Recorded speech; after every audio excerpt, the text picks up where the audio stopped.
किसी शांत गांव में एक साधु निवास करता था, जिसका काम था दिन भर लोगों को धर्म और ज्ञान के उपदेश देना। उसी गांव में एक नर्तकी भी रहती थी। उसका जीवन लोगों के सामने नृत्य करके उनका मनोरंजन करने और बदले में जीविका कमाने में बीतता था। जीवन अपनी गति से चल रहा था जब एक भयानक दिन गांव में अचानक भयंकर बाढ़ आ गई। उस त्रासदी में साधु और नर्तकी दोनों की मृत्यु हो गई।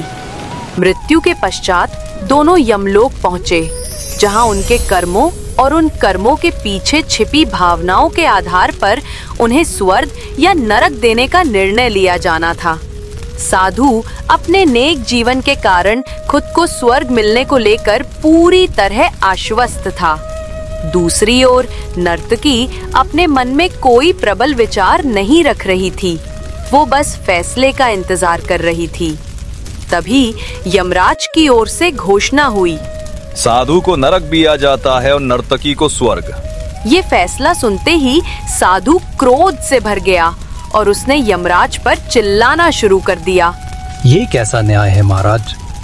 मैं जीवन भर लोगों को उपदेश देता रहा और मुझे नरक मिला, जबकि ये स्त्री जीवन भर लोगों को रिझाने के लिए नाचती रही और इसे स्वर्ग दिया जा रहा है। ऐसा क्यों? शांत हो जाओ साधु। यमराज ने अत्यंत शांत भाव से उत्तर देना शुरू किया। ये नर्तकी अपना पेट भरने के लिए नाचती थी, ये सत्य है, परंतु उसके मन में हमेशा यही भावना रही कि मैं अपनी इस कला को ईश्वर के चरणों में समर्पित कर रही हूँ। जबकि तुम उपदेश देते समय भी यही सोचते थे कि काश मुझे भी नर्तकी का नाच देखने को मिल जाता।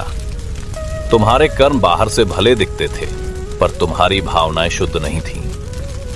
हे साधु, लगता है तुम ईश्वर के इस महत्वपूर्ण संदेश को भूल गए कि इंसान के कर्म से अधिक कर्म करने के पीछे की भावनाएं मायने रखती हैं।